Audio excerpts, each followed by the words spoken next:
Welcome everyone. We're about to begin together Daf Chof Amud Aleph from the 2 dots, 4 lines from the top. The previous Amud of Gemara brought a pasuk in Mishnah that says Ein Chachma ve'ein Tvuna ve'ein Eitza neged Hashem, and the Gemara learns out from there Kol Makom sheyesh Chilul Hashem ein mechalkin kavod afilu l'rav. So therefore our Gemara now discusses the Indian of Kiddush Hashem. Says our Gemara, Omar le Rav Papa la Abaye. Rav Papa had the following question to Abaye. Mai shna rishonim disrachish lehu nisa, umai shna anon delo misrachish lo nisa. Why is it that the earlier generations were zoiche to have nisim performed for them, and yet our generation does not? Mishum tenuye, if it's because they're on a greater level of learning Torah. The Shnei de Rabbi Yehuda, in the years of Rabbi Yehuda who lived in a previous generation, Kuli Tanuye benezikin hava. They all learned nezikin, referring to Bava Kama, Bava Metzia, and Bava Basra. That was their learning. Va'anon, however, we Kamasninan Shisa Sidri, we learn all of Shas. V'chi hava mati Rabbi Yehuda be'uktzin. And when Rabbi Yehuda would get to Uktzin, and he would learn Ha'isha Shokavesh Yerek B'Kedera, that a woman who put the Yerek in a Kedera with vinegar in order to then sit there. V'amei, other ones learn Zeisim Shekovshan B'Tarfehen Taharim, or others learn that a zayis, if it has a stem on it, an oketz, so that stem that can be handled, it can be picking up the zayis by holding onto that stem, causes then, if that stem to be tameh, will cause the zayis to also become tameh. If the zayis is tameh, it can also metame the oketz. So it says over here that zaysim that are put into a vinegar in order to sit there for kavisha, so they're taharim. That means that the oketz, the stem, becomes softened and therefore cannot be handled readily in order to then pick up the olive, whereby then the olive that is tummy will not metame the oketz, and vice versa. And he, Rabbi Yehuda, said about these Mishnayos that these are like the difficult questions that Rav and Shmuel asked in the sugyas. And we learn in Uktzin 13 different perushim. Or, alternatively, it means we have 13 different yeshivas that learn Uktzin. V'ilu Rabbi Yehuda ki hava shalif chad mesane osi mitra. And Rabbi Yehuda, who's from the earlier generation, he's able to take off his shoe, and in a time of need, calls it to rain. V'anon kometzarina nafshin, we pain ourselves, probably by fasting is referring to, umetzaveach katzavchinon, and we scream out in tefillah, the less the mishkach bon, and we're not paid attention to. It doesn't rain. Omarle. So he said back to him, Abai says back to Rav Papa to answer his question, Kamoi havu komasri nafshayhu akedushas Hashem. The earlier generations would be moiser nefesh for kiddush Hashem. Anon loy masrina nafshin akedushas Hashem. We do not moiser ourselves for Kedusha Hashem. Now it doesn't mean that they were moiser nefesh al pi halach. Of course they were. But it means in our generation, we are not going above and beyond the call of duty in order to then be mekadesh shem shomayim like they did in the previous generations. Ki hod Rav Ada bar Ava, the Gemara now brings an illustration how the early generations indeed were moiser nefesh.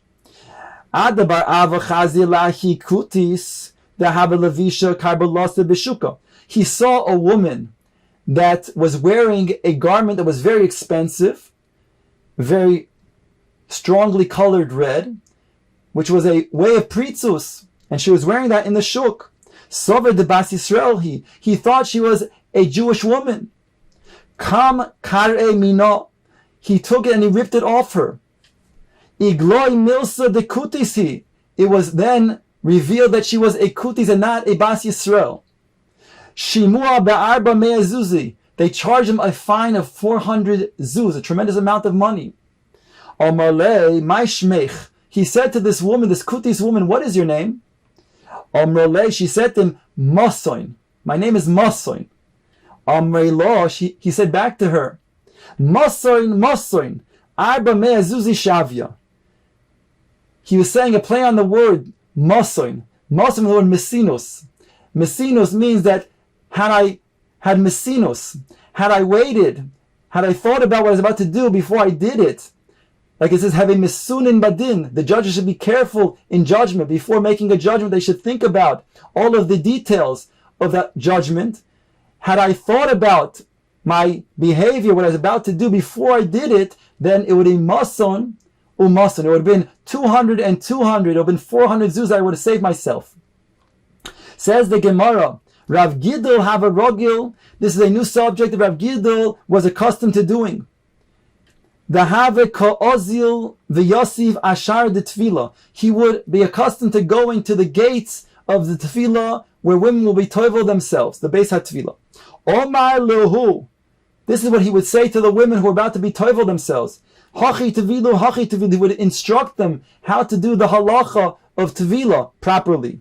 Omrei le Rabbanon. The Rabbanon turned to Rav Gidl and they said to him, Loika mistafi mar mi yetzer hara. Are you not afraid of the yetzer hara by seeing these women before they go into the mikvah?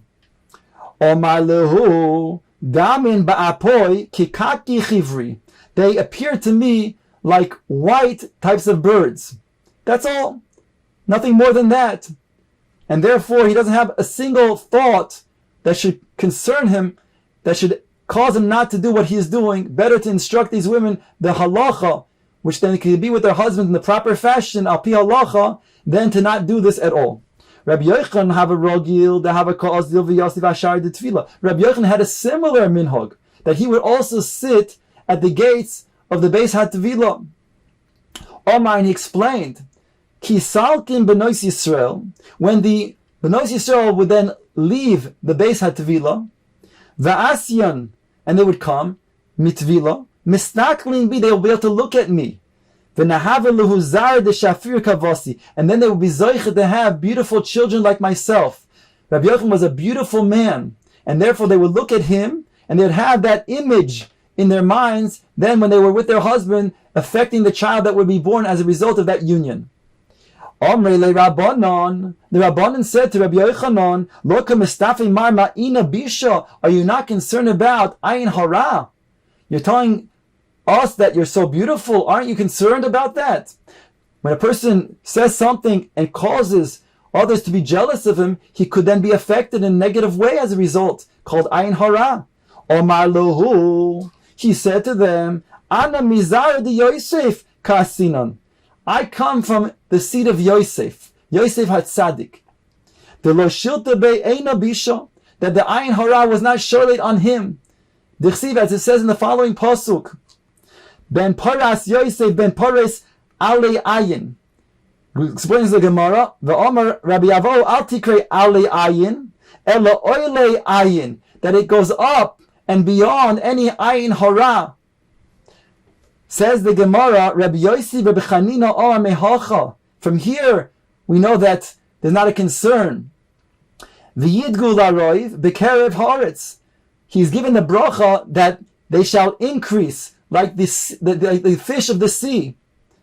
Ma dogim shebeyom mayim mechasim aleim. Just as the fish in the sea, they have water that cover them up. Ve'ein ayin hara sholetis bohem, and therefore they're protected from the ayin hara. Avzara shel Yosef ein ayin hara sholetis bohem. So too, the children of Yosef HaTzadik don't have a concern to have the ayin hara sholetis on them. V'ibois emo, and if you will want to say, there's another explanation why there's not a concern over here, because he's the seed of Yosef. And what was unique about Yosef? Yosef was able to avert, to stay away from the temptations of Eishes Potiphar. The eye that did not want to then be zon, have benefit from another person's wife. Ein ayin hara sholetis bo. The ayin hara is not sholet on him. And therefore Rabbi Yochanan, who comes from the zera of Yosef HaTzadik, had nothing to be concerned about.